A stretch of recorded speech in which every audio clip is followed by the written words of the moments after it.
하나님 말씀 신약성경 마가복음입니다. 마가복음 11장 11절에서 12절 그리고 주보에 사정상 표시를 못했는데 20절에서 26절까지 같이 보도록 하겠습니다. 마가복음 11장 12절에서 14절 20절에서 26절까지 말씀 보도록 합니다. 하나님 말씀이 이러합니다. 이튿날 그들이 베다니에서 나왔을 때 예수께서 시장하신지라 멀리서 잎사귀 있는 한 무화과 나무를 보시고 혹 그 나무에 무엇이 있을까 하여 가셨더니 가서 보신즉 잎사귀 위에 아무것도 없더라. 이는 무화과의 때가 아님이라.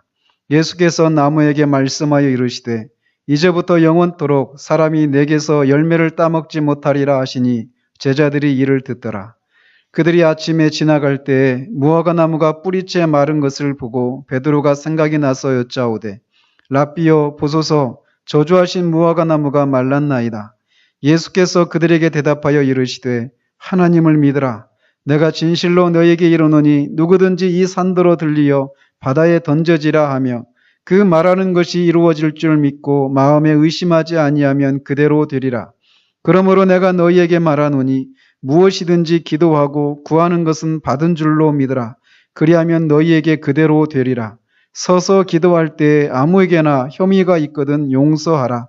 그리하여야 하늘에 계신 너희 아버지께서도 너희 허물을 사하여 주시리라 하시니라. 아멘.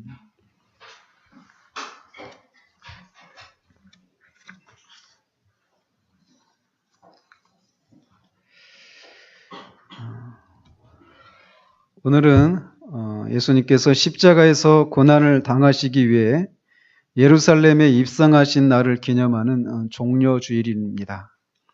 그리고 오늘부터 이 한 주간을 고난주간이라고 부르죠. 그래서 계속해서 저는 매년 이 고난주간을 앞두고 이 땅에서 주님의 마지막 그 한 주간에 있었던 일들을 살피면서 주님의 고난의 의미에 대해서 살피고 있습니다. 오늘이 교회를 설립하고 세 번째 맞는 고난주간인데 지난 두 번의 설교에서는 오늘날 주일에 해당하는 날에 있었던 사건들을 살폈습니다. 주일날 주님이 새끼 나귀를 타시고 예루살렘 입성하시고 올라가시는 중에 예루살렘 오시면서 대성통곡하시는 장면, 이 두 장면을 우리가 살폈고요. 오늘은 이제 월요일에 있었던 두 사건입니다. 하나는 무화과 나무를 저주한 사건이고 성전을 이렇게 정화하시는 그런 사건이 월요일 날이 있었는데 그 두 사건 중에 하나인 이 무화과 나무를 저주하신 사건을 살펴보도록 합니다. 작년 고난 주간에는 잘못된 메시아관과 잘못된 평화에 대한 생각을 가지고 헛된 찬송을 하는 사람들을 바라보시면서 그들이 당하게 될 운명에 대해서 슬퍼하시면서 대성통곡하신 주님에 대해서 살폈습니다. 말씀드린 것처럼 그날이 오늘날의 주일에 해당되는 말이죠. 오늘 그렇게 주님이 새끼 나귀를 타시고 예루살렘에 입성하셨어요. 그리고 나서 예루살렘에 들어가신 후에 주님은 이제 성전을 다 둘러보시고 이제 날이 저물었기 때문에 다시 예루살렘에서 나와서 베다니로 12제자들과 함께 베다니로 들어가셨다라고 이 마가는 우리가 읽지 않았지만 11장 11절에서 기록을 하고 있습니다. 이 베다니, 이 동네는 예수님의 친구였던 나사로 그리고 마리아와 마르다 이 남매가 살고 있던 그런 동네이기도 합니다. 사도 요한은 이 베다니가 예루살렘에서 한 5리 정도 된다, 한 2.5km 정도 된다라고 말을 하고 있습니다. 따라서 예수님이 이렇게 만약에 나사로의 집에서 주무셨다면 오늘 우리가 읽은 것처럼 아침에 일찍 배가 고프시면 시장길을 느끼시는 이런 일은 없었지 않을까 이런 생각들을 해봅니다. 그래서 아마도 예수님은 나사로의 집이 아니라 밖에서 야영을 하신 것이 아닌가 이렇게 판단이 됩니다. 아무튼 주님은 이렇게 주일날 저녁에 베다니로 돌아왔다가 다시 예루살렘으로 가시고 월요일날 들어가시고 또 월요일날 거기서 성전에서 성전을 깨끗하게 하시는 그런 일들을 하시고 또 저녁에 다시 베다니로 돌아오셨다가 다시 또 예루살렘을 가고 이런 식으로 보내셨습니다. 마지막 한 주간을. 자, 이렇게 월요일날 아침 일찍 다시 예루살렘으로 다시 들어가시는 중에 예수님께서 시장길을 느끼셨습니다. 주님은 우리와 같은 참 사람이셨기 때문에 배가 고프셨던 거죠. 근데 배고프실 때 돌을 떡덩이로 만들어서 드시거나 그러시지 않으시고 배고플 때 우리가 먹을 것을 찾는 것처럼 주님도 우리와 똑같이 먹을 것을 찾으셨습니다. 하나님이 먹을 것을 찾으신다. 말할 수 없는 신비지만 주님이 그렇게 하셨다라는 것이죠. 그래서 뭔가 먹을 것이 있나 살펴보니까 멀리 저 길가에 서 있는 잎사귀가 있는 한 무화과 나무를 발견을 하셨습니다. 무화과 나무의 특징은 이 열매가 난 후에 잎사귀가 난다고 합니다. 그러니까 잎사귀가 있는 무화과 나무는 열매가 달려 있구나 이렇게 생각할 수 있는 것이죠. 그래서 그 나무에 열매가 있을까 해서 가보았는데 열매는 없고 잎사귀만 있는 것을 보시고 주님이 14절에서 이제부터 영원토록 사람이 내게서 열매를 따먹지 못하리라 라고 그렇게 나무에게 말씀하셨습니다. 주님은 그렇게 나무에게 말씀하셨지만 뒤에 21절에서는 베드로는 그것이 나무에게 저주를 내린 것이다 이렇게 말을 하고 있습니다. 실제로 저주를 내리신 것이죠.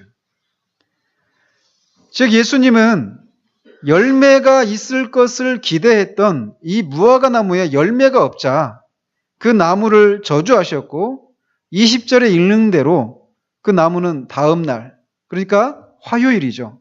화요일 아침에 보니까 뿌리부터 말라 있는 것을 보게 된 거예요. 아마도 월요일 날 밤에 늦게 성전에서 다시 베다니로 돌아가는 길에 그것에 대해서는 그 나무에 대해서는 잊고 있다가 아침에 동이 터서 다시 예루살렘으로 들어가는 중에 그 나무가 이렇게 뿌리부터 말라 있는 것을 제자들이 보았는데 그 중에 베드로가 주님께 말씀을 드리면서 랍비여 저주하신 무화과가 말랐나이다라고 놀라서 말씀을 드렸습니다. 선생님이요 어제 선생님이 저주하셨던 무화과 나무가 뿌리부터 말랐습니다라고 놀라서 예수님께 말씀을 드린 거예요. 통상적으로 나무가 마르는 이 순서는 잎이 마르고 그 다음에 가지가 마르고 줄기가 마르고 그 다음에 뿌리가 마르는 거잖아요. 그런데 이 나무는 하루 만에 뿌리까지 말라버린 고목이 되어 있는 거예요. 지금 밖에는 여기는 이제 다 이제 끝물이지만 벚꽃나무가 막 길에 많이 펴 있잖아요. 어제까지 멀쩡하게 그렇게 꽃이 펴 있었던 그 벚꽃나무가 갑자기 고목이 되어버린 겁니다. 하루 사이에 말이에요. 그러니까 이거는 그냥 늘 일어날 수 있는 그런 일이 아니죠. 이거는 초자연적인 기적이었던 것이죠. 사람들의 생각으로는 가능하지 않은 이런 기적이 하루 사이에 일어난 것입니다. 근데 이 사건은 많은 사람들에게 오해를 불러일으키고 있습니다. 아니면 이게 참 이렇게 해석하기가 참 어렵다라고 하는 그런 어려움들을 불러일으키는 사건입니다. 왜냐하면 예수님이 베푸신 기적은 대부분 고치시고 회복시키시고 살리시고 하는 그런 기적들이었어요. 그래서 그런 기적들을 통해서 주님이 얼마나 능하시고 사랑과 자비가 풍성하신 분이신가 이런 것들을 드러내는데 그 기적이 활용이 되었던 것이란 말이죠. 그런데 이 사건은 그런 성격의 기적이 아니었습니다. 이 기적은 파괴적인 그런 기적이었어요. 더더군다나 사람들이 어려움을 갖게 되는 그 결정적인 이유는 마가가 13절에 기록하고 있는 것처럼 이는 무화과의 때가 아니다라고 덧붙이고 있기 때문에 이 사건을 이해하는 것이 더 어려움을 갖게 만드는 것입니다. 즉 아직 무화과 열매를 거둘 수 있는 그런 때가 아닌데 주님이 그 나무에서 열매를 얻을까 해서 가봤다가 없으니까 저주를 하시고 그 나무를 죽여버리신 거예요. 이거는 상식적으로 이해가 안 된다라는 거죠. 지금 이제 아직 백꽃은 안 폈죠. 좀 있으면 백꽃이나 이런 거 막 피는데 아직 배가 열릴 때가 아니란 말이에요. 그런데 거기 가가지고 열매가 없는 것을 보시면서 저주를 하시고 그 나무가 죽게 만드셨다. 이거는 평상시에 예수님의 그런 성품과 비교해서도 이해할 수가 없는 그런 성격의 것이라는 것이죠. 사람들이 배가 고프면 짜증을 내잖아요. 그래서 주님도 지금 그렇게 짜증이 나셔서 신경질적으로 반응하시면서 자신의 능력을 잘못 사용하시고 애꿎은 나무를 죽이셨다라고 이렇게 보여지는 대로 이렇게 판단을 하면서 그렇기 때문에 어려움을 갖게 된다는 말이죠. 그래서 주님의 인격에 대해서까지 오해를 하는 경우도 있습니다. 아니면 최소한 예수님은 분명 그렇게 감정을 조절 못하시는 분이 아니신 것은 분명한데 최소한 이 사건에서는 이해를 못하기 때문에 어려움을 느끼는 사람들도 있습니다.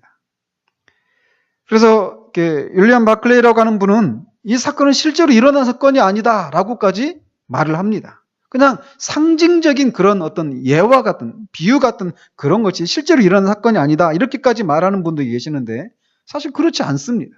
베드로가 말한 것처럼 분명히 이 나무는 죽었습니다. 실제로 일어난 사건이란 말이죠.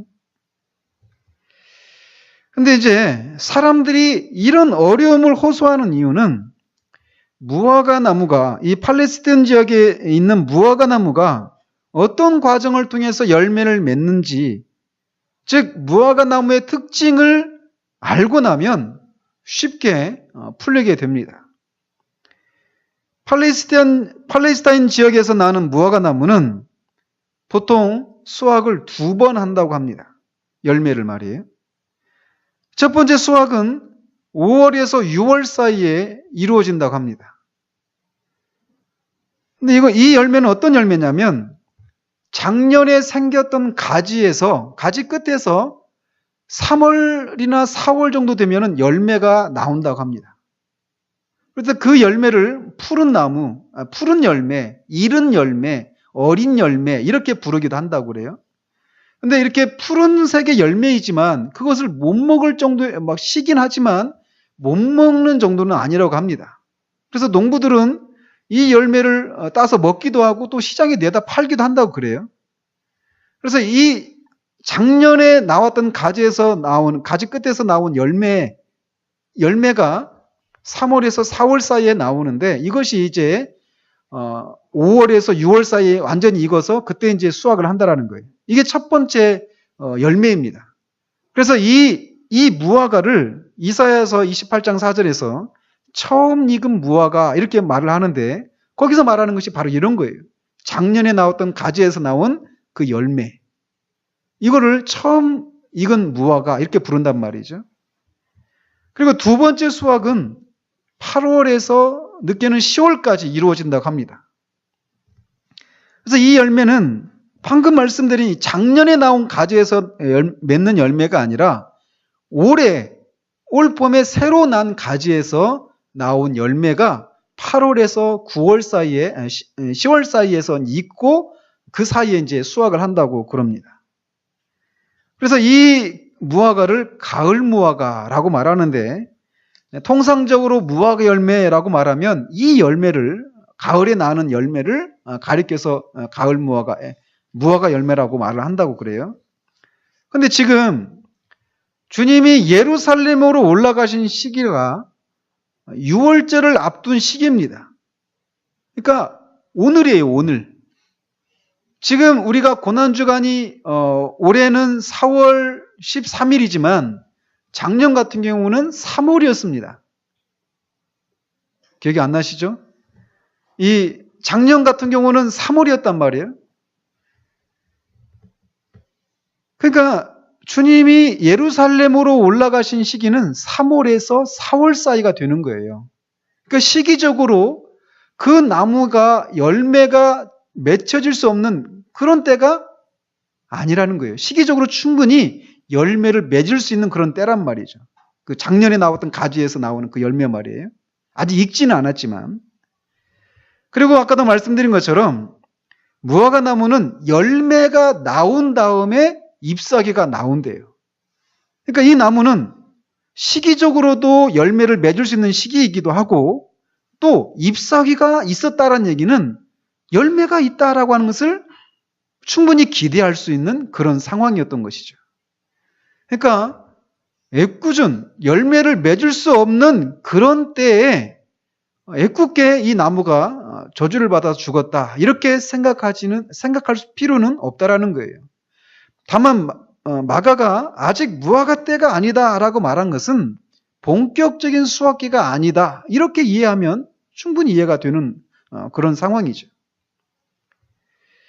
따라서 열매를 수확할 본격적인 계절은 아니었어도 푸른 열매를 맺을 수 있는 충분한 시기였고 또한 잎사귀가 있어서 열매가 있을 것이라는 기대를 가질 수 있는 그런 상황이었던 것이죠.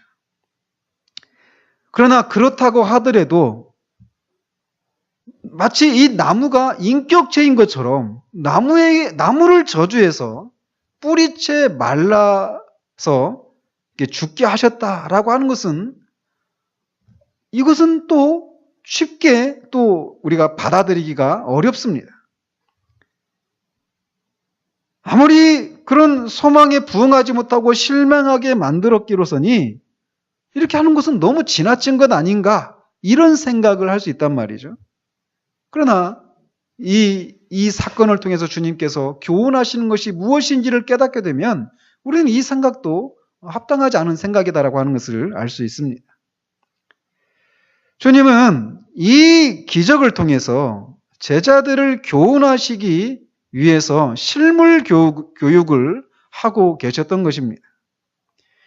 구약에서는 종종 선지자들을 통해서 하나님께서 이스라엘 백성들에게 그들을 경고하시고 그들에게 때로는 소망을 불러일으켜 주시기 위해서 선지자들로 하여금 어떤 실제적인 행동을 통해서 실물 교육을 통해서 그들에게 경고하시고 소망을 불러일으키시는 경우들이 종종 있었습니다. 예레미야나 에스겔 선지자서를 한번 읽어보십시오. 그러면 예레미야가 바벨론의 포로로 잡혀가는데 이 멍에를 쥐고 백성들 앞에 나타나가지고 이 멍에를 내가 맨 것처럼 너희들도 그렇게 바벨론 그 느부갓네살 왕으로부터 멍에를 메고 이렇게 포로로 잡혀가게 될 것이다. 그런 식으로 실물 교육을 했던 것이죠. 그런 것처럼 지금 예수님께서 그렇게 하고 계시다라는 거예요. 이런 교육 방식은 신약에서도 예수님 이후에 사도들에게서 그런 것들을 볼 수 있습니다. 사도 바울이 예루살렘으로 올라가게 된 때가 있었는데 올라가기 전에 빌립 집사의 그 네 딸이 있었는데 그들이 다 선지자들이었어요. 근데 그들이 이 바울의 그 허리띠를 가져다가 자기 손과 발을 묶고 성령께서 나한테 말씀하시기를 이 띠 임자가 이렇게 예루살렘에 올라가면 결박이 될 것이다 이렇게 예언을 했단 말이죠. 그런 식으로 이렇게 실물 교육을 하셨던 것처럼 지금 여기서도 주님은 선지자로서 이 사건을 통해서 제자들에게 하나님의 뜻을 교훈하고 계신 것이라는 것입니다. 어제는 왕으로서 예루살렘에 입성하시고 제사장으로서 성전을 둘러보시고 또 제사장으로서 성전을 깨끗게 하시는 일들을 하셨어요. 그리고 선지자로서 제자들에게 또 그들을 통해 이 가르침을 듣게 될 우리들에게 무엇인가를 교훈하고 계시다라는 것입니다. 그렇다면 이 사건을 통해서 주님이 무엇을 교훈하고 계시는가? 사실 이 부분에서 어제 굉장히 어려움을 많이 느꼈습니다. 주님께서 이 20절부터 25절 사이에서 주님이 말씀하신 이 내용만 살핀다라면 주님이 제자들에게 말씀하신 건 너무나 명백합니다. 근데 많은 학자들이 이 본문을 이렇게 주님이 말씀하신 이 내용, 보이는 이 교훈만이 아니라 보이지 않는 교훈을 이 사건을 통해서 하고 계시다라고 말을 하고 있다라는 거예요. 그래서 먼저 여기 본문에는 명시적으로 나와 있지 않지만 결국 이 사건을 통해서 주님께서 제자들에게 또 그 제자들의 가르침을 가르침을 통해서 믿게 될 저와 여러분들을 향해서 무엇을 말씀하신가를 먼저 살펴보도록 합니다. 한 사람이 나무를 심는다, 특별히 열매를 맺을 수 있는 그런 유실수를 심는다라고 할 때 그 나무를 심을 때 무엇을 기대하면서 나무를 심을까요? 그렇죠. 그건 열매죠. 유실수를 심으면서 기대하는 것은 열매입니다. 그런데 이 나무는, 이 무화과 나무는 열매가 있을 것처럼 보였어요.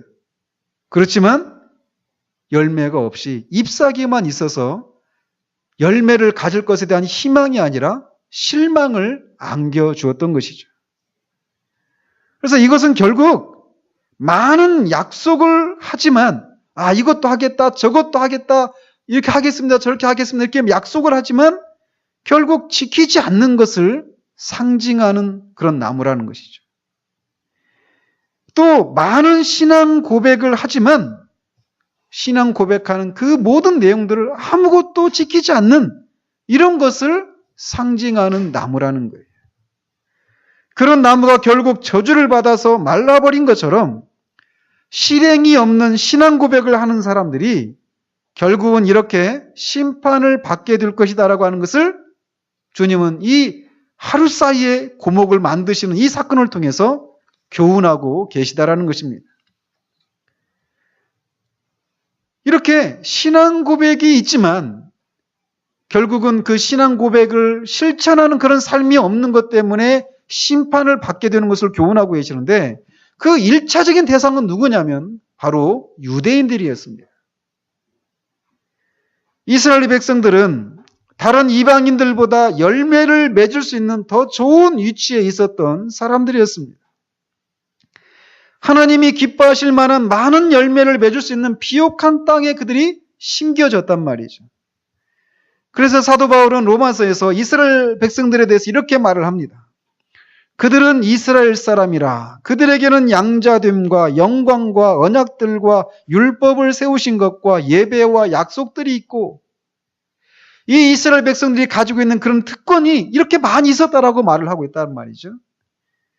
그러나 우리가 알다시피 그들의 역사는 이런 약속된 은총을 받을 가치가 없다라고 하는 것을 입증하는 역사였습니다.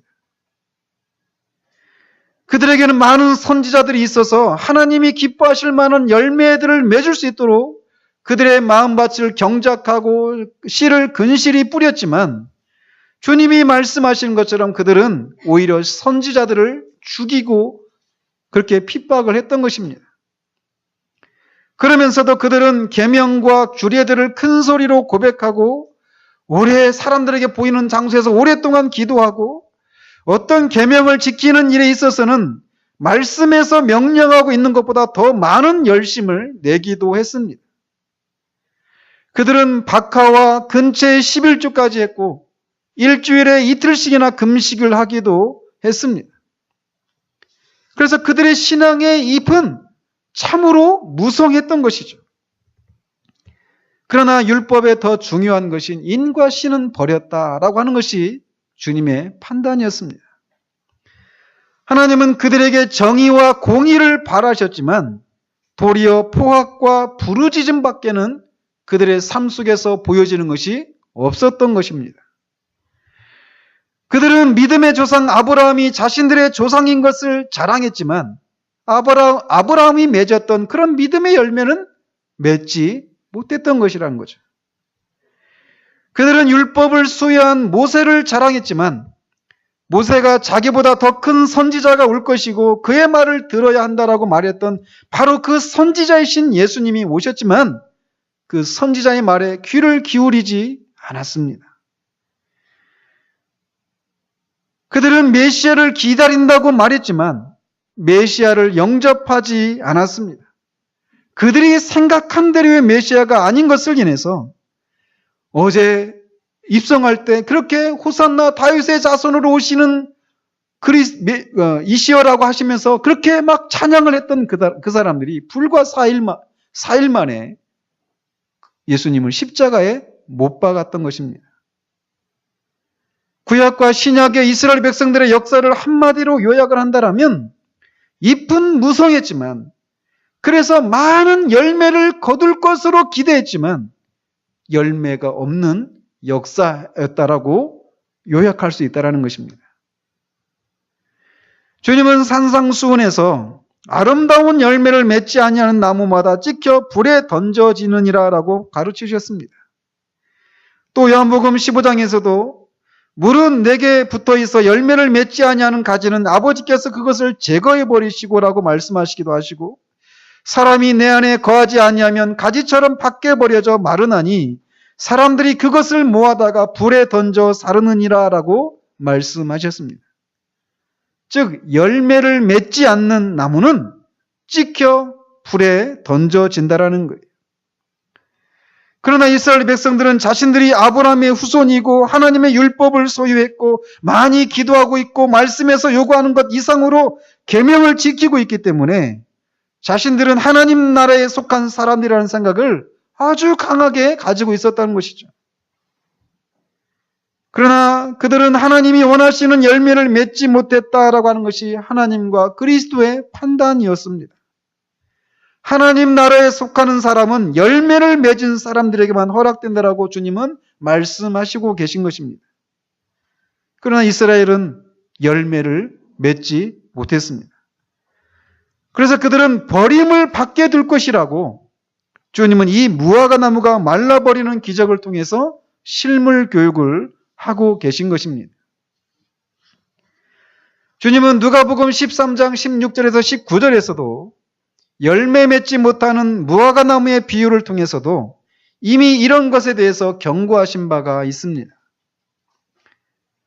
거기에서 주님은 열매를 맺지 못하는 나무를 열매가 맺을 때까지 무한정 기다리면서 그냥 두는 것이 아니라 먼저 경고하시고 때가 완전히 차면 그것을 찍어버린다라고 경고하시고 계셨습니다.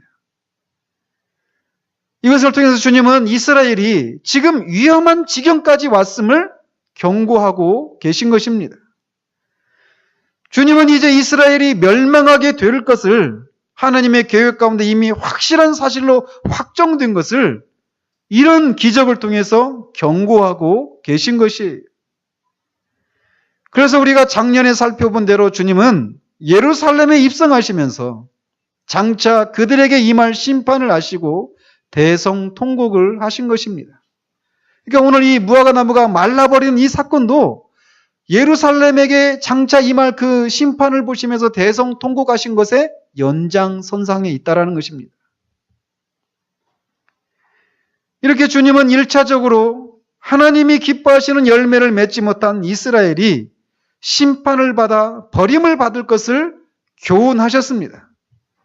그렇지만 이것은 사도들조차도 주님이 승천하실 때까지도 깨닫지를 못했습니다.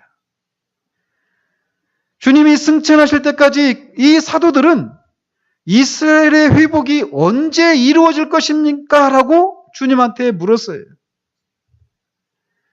즉 사도들은 이스라엘 나라가 완전히 멸망해서 하나님의 기업으로서의 가치와 의미를 상실하게 될 것이다라고 하는 것을 생각하지 못하고 오히려 예수님으로 인해서 메시아 왕국이 회복된다라고 하는 생각을 여전히 그때까지도 가지고 있었다라는 것이죠.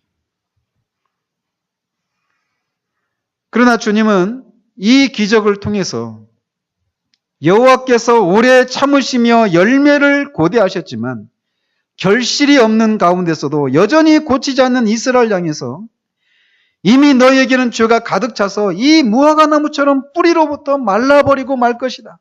철저히 말라버리고 말 것이다. 이스라엘이 하나님의 택하심을 받은 백성으로서 하나님의 산업으로서 그 민족적 사명을 완전히 잃어버리고 주님의 버리심을 받을 것이다라고 예언적으로 상징하고 계셨던 것입니다. 이렇게 열매를 맺지 못하는 이스라엘 백성들이 이제 하나님의 계획 가운데서 이제 버림을 받을 것이다. 이스라엘이 완전히 멸망할 것이다. 이렇게 이것을 통해서 말씀하고 계셨는데 이것은 비단 이스라엘에게만 해당되는 것은 아니다라는 것입니다. 이스라엘 백성이 아닌 우리들에게도 이 교훈은 적용된다라는 거예요. 즉 신앙 고백을 하지만 신앙 고백에 합당한 그런 열매들을 맺지 못하면 버림을 받게 되어 있다라는 것입니다. 그래서 사도 바울은 로마서에서 이렇게 말을 합니다. 하나님이 원 가지들도 즉 이스라엘 백성들도 아끼지 아니하셨은즉 너도 즉 이방인인 너희들도 아끼지 아니하시리라. 그러므로 하나님의 인자하심과 준엄하심을 보라. 넘어지는 자들에게는 준엄하심이 있으니 너희가 만일 하나님의 인자하심에 머물러 있으면 그 인자가 너희에게 있으리라. 그렇지 않으면 너도 찍히는 바 되리라. 이렇게 이스라엘 백성이든지 아니면 나중에 예수 그리스도를 믿어 구원받은 사람이든지 간에 신앙 고백에 합당한 그런 열매를 맺지 않으면 하나님께서 무한정 기다리시는 것이 아니라 그것에 대해서 경고하시다가 때가 차면 때가 찼는데도 여전히 열매를 맺지 못하게 되었을 때 이렇게 심판을 내리신다라고 하는 것이 이 사건을 통해서 우리에게 교훈하고 있다는 거예요. 우리는 작년에도 요한계시록에서 7교회에게 보내진 그 편지를 살펴보았습니다. 지금 그 교회들은 어디 있습니까? 지금 그 교회들은 그 교회가 있었던 자리만 남아 있습니다. 교회 역사 가운데서도 이렇게 신앙 고백이 있지만 그렇지만 신앙 고백에 합당한 열매가 없는 것을 인해서 주님으로부터 이렇게 저렇게 계속해서 경고를 받았지만 결국 거기에서 돌이키지 아니하고 그냥 계속해서 있었던 그 교회들을 주님께서 심판하신 것을 우리는 교회 역사 가운데서도 볼 수 있게 된다는 것입니다. 하나님은 열매를 찾으시고 그것은 그분의 당연한 권리이십니다. 주님은 요한복음 15장 8절에서 너희가 열매를 많이 맺으면 내 아버지께서 영광을 받을 것이요 라고 말씀하셨습니다. 또한 열매를 많이 맺으면 우리가 하나님께 영광을 돌려드릴 것이지만 또 우리 영혼에게도 큰 은혜와 축복이 있을 것은 당연한 것입니다. 그러나 열매를 맺지 못하게 되면 그래서 하나님의 명령을 소홀히 하고 그의 자비를 이렇게 하나님의 명령을 따르지 않고 있는데도 여전히 하나님이 나를 심판하지 않는구나 라고 하면서 그 하나님의 자비를 우리가 악용할 때 하나님은 저들에게 심판으로 마음의 눈을 멀게 하고 마음을 완악하게 하고 양심을 무감각하게 하고 떡이 아니라 주님의 말씀을 듣지 못하게 되는 데서 오는 기근으로 우리를 심판하신다라는 것을 우리가 교훈받게 된다라는 거예요. 은혜의 날은 항상 계속되지 않는다라는 것입니다. 우리 주님은 주님에 대한 신앙을 고백하는 사람들에게서 잎사귀 위에 아무 열매도 아무런 실제적인 선도 찾지 못하실 때 실망하십니다. 우리는 이 엄중한 교훈 앞에서 우리 자신을 돌아보아야 합니다. 주님이 찾으시는 열매가 우리 가운데 있는가 돌아봐야 한다는 거예요. 바른 신앙을 고백하고 경건의 모양은 있을지 모르지만 주님이 받으실 만한 열매들이 우리 가운데 있는가를 돌아봐야 한다는 것입니다. 우리는 사도 바울이 빌립보 교인들에게 충고하듯 무엇에든지 참되며 무엇에든지 경건하며 무엇에든지 오르며 무엇에든지 정결하며 무엇에든지 사랑받을 만하며 무엇에든지 칭찬받을 만한 그런 삶이 우리 가운데 있어야 한다는 것입니다. 이성이 이 기적 사건을 통해서 주님이 우리에게 교훈하시는 숨겨진 교훈이라고 할 수 있습니다. 그러나 이 사건은 주님이 드러내시고 있는 교훈도 있습니다. 그것은 주님께서 이렇게 하루 사이에 일어날 수 없는 이런 기적, 그 기적이 비록 파괴적인 기적이지만 이것도 엄연히 기적이란 말이죠. 근데 이런 기적을 행할 수 있는 능력이 어디로부터 나오는 것인가에 대해서 주님이 교훈하고 계시다라는 거예요. 방금 전에도 말씀드린 대로 주님의 능력은 대부분 회복시키시기 위해서 사용되어져 있지만 이 경우만은 파괴시키시는 대로 그의 능력이 사용되어졌습니다. 그래서 베드로가 놀란 것입니다.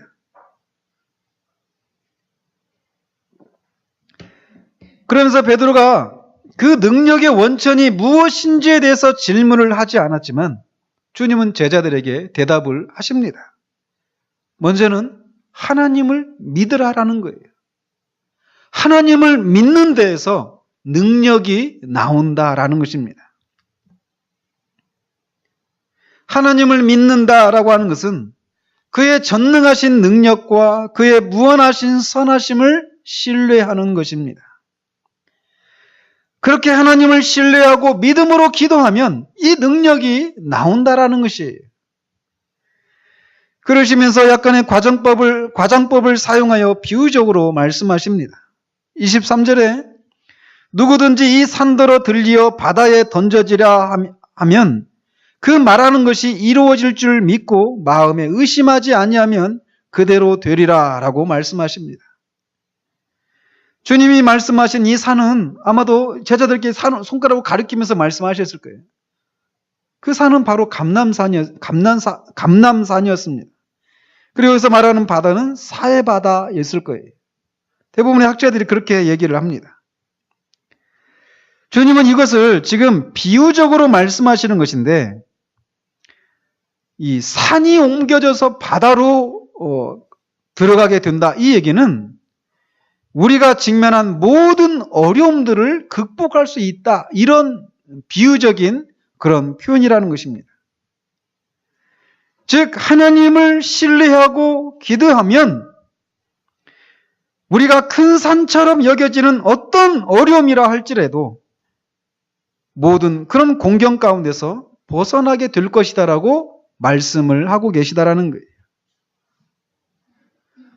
여러분들은 이것을 확신하십니까? 기도에 있어서 가장 첫 번째 조건은 하나님을 신뢰하는 것이에요. 하나님은 능하시고 그는 무한히 선하시다 라고 하는 것을 신뢰하는 것, 이것이 기도의 첫 번째 조건이라는 것입니다. 그래서 히브리서 기자도 우리에게 하나님께 나아가는 자가 가져야 할 조건에 대해서 말하기를 하나님을 찾는 자들은 그를 찾는 자에게 상 베푸시기를 기뻐하시는 분이시다라고 하는 것을 믿어야 한다라고 말을 하고 있는 것입니다. 그러므로 우리는 기도할 때마다 하나님을 신뢰하고 나아가야 합니다. 그러시면서 주님은 덧붙여서 무엇이든지 기도하고 구하는 것은 받은 줄로 믿으라. 그리하면 너희에게 그대로 되리라라고 말씀하십니다. 받을 줄로 믿으라라고 말씀하시지 않고 받은 줄로 믿으라라고 말씀하시는 것에 주목해야 합니다. 주님은 이런 말씀을 통해서 우리가 기도를 하되 그것을 받을 것을 기대하고 기도해야 한다라고 말씀하고 계신 거예요. 그러나 얼마나 많은 경우에 기도 가운데 기도가 받을 것을 기대하지 않은 채 형식적으로 드리는 경우가 많이 있다라는 것입니다. 기도하면서 얼마나 많은 의심 가운데 기도를 하는지 우리는 모릅니다. 우리의 기도를 하나님이 들으신다라고 하는, 그래서 우리의 기도가 응답을 받을 것이다라고 하는 이런 기대를 가지고 기도해야 한다라는 거예요. 그러시면서 기도가 하나님께 응답되기 위한 한 가지 조건을 더 말씀하시는데, 그것은 다른 사람을 용서한 후에 해야 한다라고 말씀하십니다. 서서 기도할 때 아무에게나 혐의가 있거든 용서하라. 그리하여야 하늘에 계신 너희 아버지께서도 너희 허물을 사하여 주시리라. 이것은 주기도문의 기도 중에 한 가지입니다. 우리가 저희 죄를 사하여 준 것처럼 우리의 죄를 사하여 주옵시고 이렇게 기도하잖아요. 그 기도와 일맥상통하는 대목이란 말이죠. 우리가 이 주기도문을 살필 때도 말씀드렸지만 주님은 이 말씀을 통해서 우리의 죄가 용서받을 수 있는 조건을 말씀하신 것이 아닙니다. 우리가 다른 사람을 용서해줘야 하나님 우리를 용서해 주신다, 이렇게 말씀하신 것이 아니라고 말씀드렸죠. 이거는 우리가 그렇게 다른 사람을 용서해 주는 것을 통해서 우리가 하나님으로부터 용서를 받았다라고 하는 것을 증거해라, 이렇게 말씀하신 것이라고 말씀드렸었습니다. 그때 말씀드린 것처럼 주님이 여기서도 말씀하시는 거예요. 기도할 때 우리 마음에 분노와 원망이 아니라 우리에게 허물이 있는 사람을 향한 분노와 원망의 마음을 품고 기도하는 기도는 받지 못하고 그 결과 하나님으로부터 능력이 임하지 않는다라는 것이에요. 우리에게 허물이 있는 사람을 불쌍히 여기는 마음으로 하나님께 나아가야 한다라는 것입니다. 그럴 때 우리의 기도가 하나님께서 들으신다라는 거예요. 물론 우리는 이 한 구절을 가지고 기도에 대한 모든 교훈을 설명할 수는 없습니다. 지난번에도 요한 1서를 강의하면서 말씀을 드렸지만 이 이외에도 우리의 기도가 응답되기 위해서는 우리가 구하는 것이 하나님의 뜻에 부합하는지도 따져야 한다라고 말씀을 드렸습니다. 무엇이든지 구하라라고 하시는데 여기서 무엇이든지에 해당하는 것은 하나님의 뜻에 부합하는 것이라고 하는 것을 전제하고 있는 것입니다. 그래서 야고보 사도는 우리가 얻지 못하는 것은 1차적으로 구하지 않기 때문이지만 구해도 얻지 못하는 것은 우리가 잘못된 동기로 구하기 때문이다라고 말을 하고 있는 것이죠. 앞에서도 말씀드린 것처럼 하나님은 우리에게 열매를 찾으십니다. 그리고 우리가 열매를 많이 맺으면 하나님께서 영광을 받으시고 우리도 그 안에서 참된 만족을 누리며 살게 됩니다. 그렇다면 이 사건과 관련해서 주님이 말씀하시는 열매라고 하는 것은 무엇인가를 생각해 본다면 먼저는 우리의 신앙 고백에 합당한 삶을 살아가는 것, 이것이 하나님께서 첫 번째로 우리에게 요구하시는 열매다라고 말을 할 수가 있습니다. 잎은 무성한데 열매는 없는 이런 신앙이 아니라 우리의 모든 삶의 자리에서 우리가 믿는 바에 따라서 살아가야 한다라는 거예요. 우리의 말과 행동을 통해서 우리의 신앙 고백에 일치하는 삶을 살아가는 것, 이것이 하나님이 우리에게 1차적으로 요구하시는 열매다라는 것입니다.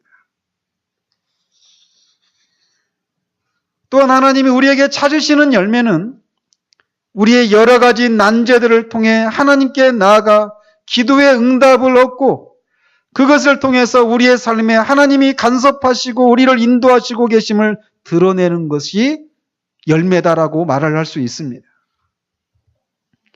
사도 바울은 하나님의 나라는 말에 있지 않냐고 능력에 있다라고 말을 합니다.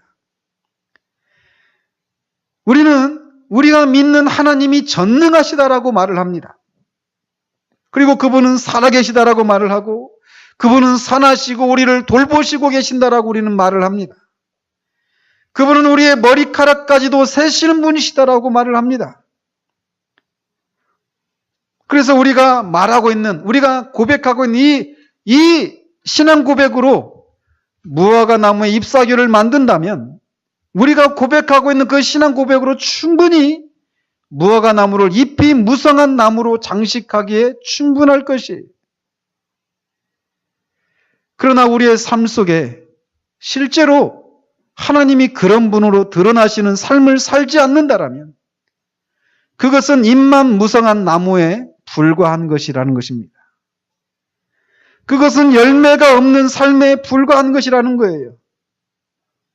그러므로 우리는 우리 삶을 돌아보아야 합니다.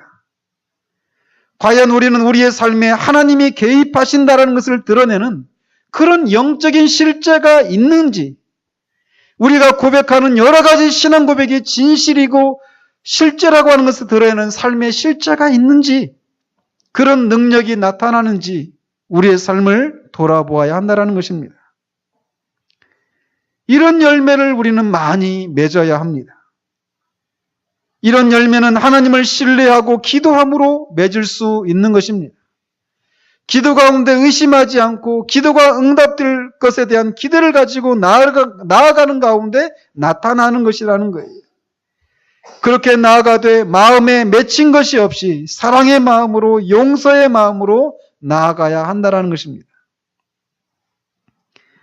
주님은 하나님을 위한 열매를 맺을 수 없는 우리와 같은 죄인들을 하나님께 영광을 돌려드릴 수 있는 많은 열매를 맺을 수 있도록 하시기 위해 이 고난의 주간에 십자가에 달리셨습니다. 왜냐하면 하나님을 위한 열매를 맺기 위해서는 먼저 우리가 하나님과 화목을 이루어야 했기 때문에 그랬습니다. 하나님과 화목을 이루기 위한 유일한 길은 예수 그리스도의 대속의 은혜뿐입니다. 그리고 주님은 그것을 십자가에서 완전히 이루셨습니다.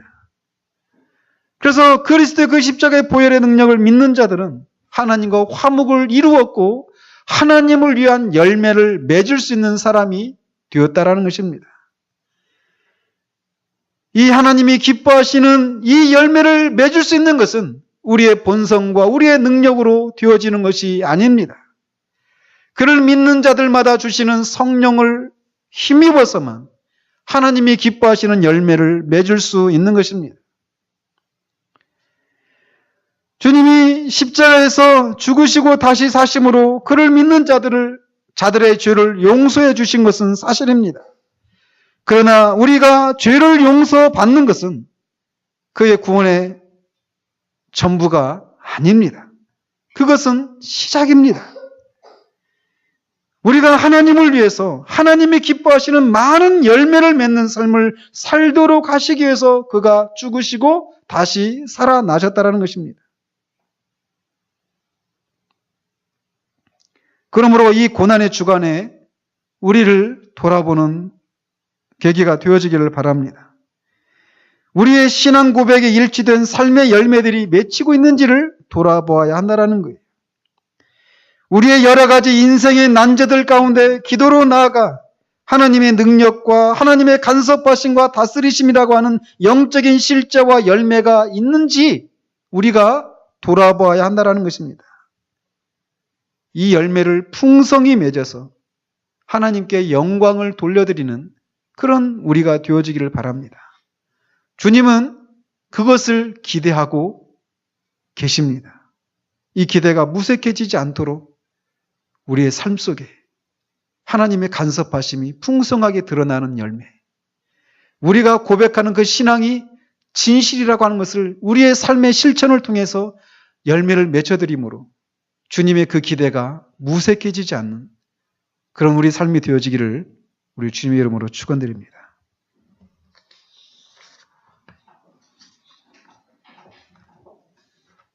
기도하겠습니다. 하나님 아버지, 돌아보면 우리가 주님을 몰랐을 때 우리가 맺었던 열매들은 참으로 말하기에도 부끄럽다라고 사도 바울이 고백했던 것처럼 우리 또한 그러함을 주님 앞에 고백을 드립니다. 우리에게 주신 그 삶을 우리는 하나님이 아니라 우리 자신을 위해서 사용하고 그 결과 너무나도 부끄러운 열매들 밖에는 맺지 못했던 그런 우리들이었음을 주님께 고백을 드립니다. 우리는 그렇게 본질상 하나님을 위한 열매를 맺을 수 없는 그런 존재들이었습니다. 그래서 살아있지만 사실은 죽어있는 그런 사람들이 바로 우리들이었습니다. 그런 우리를 주님께서 찾아오시고 하나님과 우리를 화목을 이루도록 하시고 하나님을 위한 열매를 맺을 수 있도록 우리에게 그 모든 일들을 이루어 놓으셨습니다. 그래서 주님은 우리에게 열매들을 기대하고 계십니다. 그러나 과연 우리는 그저 신앙의 고백만 무성한, 신앙의 고백이라고 하는 잎사귀만 무성한 그런 삶을 살고 있는 것은 아닌지 이 고난의 주간에 우리가 돌아보기를 원합니다. 우리의 신앙의 고백에 합당한 그 삶의 열매들을 많이 맺는 그런 우리가 되어지기를 원합니다. 성령으로 늘 우리가 인도함을 받고 성령의 능력을 힘입어서 주님께서 원하시는 그런 삶의 열매들을 많이 맺어드려 하나님께 영광을 돌려드리는 우리가 되어지기를 원합니다. 뿐만 아니라 우리의 인생의 여러 가지 난제들 속에서 하나님을 신뢰하는 믿음의 기도로 또 우리 안에 원망과 분노와 그런 맺힌 그런 마음이 아니라 사랑과 용서의 마음으로 하나님 앞에 나아가 하나님께서 그런 우리 인생의 난제들 가운데 개입하시고 간섭하시는 그런 영적인 실제와 그런 실제적인 열매들이 우리의 삶 가운데서 많이 맺혀드리는 그런 우리 되어지기를 원합니다.